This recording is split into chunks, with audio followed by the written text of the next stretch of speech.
Washington Post reporter Tom Hamburger joins us now from D.C. Tom, thanks so much for joining us. In your eyes, who are the big winners? Who are the losers? Well, the big winner at the top of the list has to be the Republican Party, right? Because Donald Trump announced, as did Ben Carson, that they are not likely to seek a third-party route. In fact, they agreed to a previous deal, came back to it. They're going to stick with the Republican Party and won't go third-party, which is a possibility that had produced serious hand-wringing among party elders. After that, I think we'd say Trump did fine. Senator Cruz and Senator Rubio both had sort of primetime spotlights as the next candidates coming up, and Jeb Bush had a reasonably good night too. Okay, let's talk about Jeb Bush. Reasonably good night, but he needs, I think, a lot more than that. Yes, we're talking about polls in the single digits. You know, he goes after Trump. He had a little bit of a swagger, a little bit more of an aggressive style, and it certainly has us talking about him now, the day after. But do you think he did enough to breathe some life into his campaign? Well, we're gonna see. The road for Jeb Bush obviously looks tough. It's not looking great in Iowa or New Hampshire or South Carolina, the very early states. One of the things we saw right after the debate, Jeb has already cut and broadcast an ad that summarizes his, as you suggested a moment ago, swaggering approach, really taking on Donald Trump, saying you can't insult your way to the presidency. Let's talk a little bit about Donald Trump and Ted Cruz. When Trump was given the opportunity to go after Ted Cruz, he dodged it.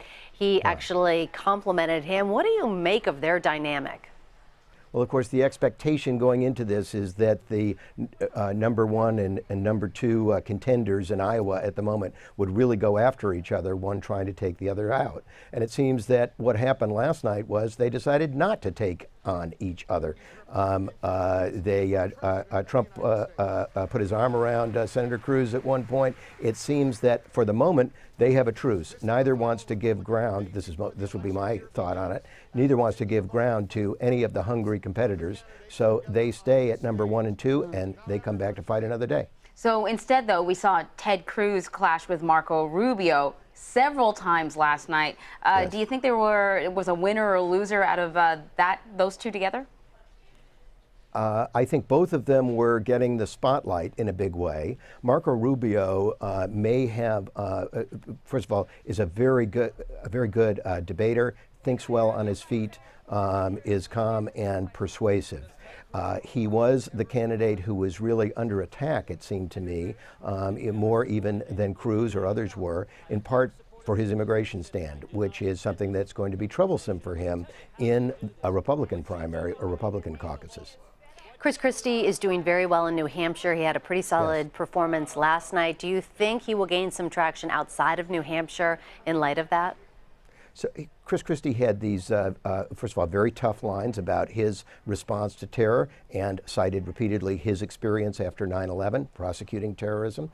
And I think Christie also had a good night, doing very well in New Hampshire, as you suggested. I think now one of the things we're seeing in this last debate of 2015 is that the second-tier candidates are really in the rumble now, scrambling for attention, scrambling for the spotlight. I think Christie got some useful attention last night.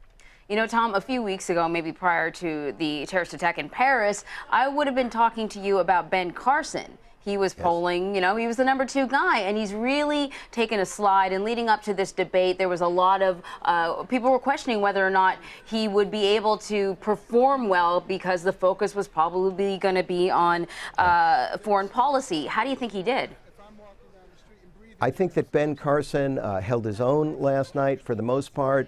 But he has had a very tough slide in the past couple of weeks. Ted Cruz has been the beneficiary, picking up most of those conservative, traditional values voters who were supporting Ben Carson. And while he performed fine last night in the debate, I'm not sure that he did enough to recover what he's lost, which has been significant. Tom Hamburger from the Washington Post, thank you so much. Thanks. Good to be with you.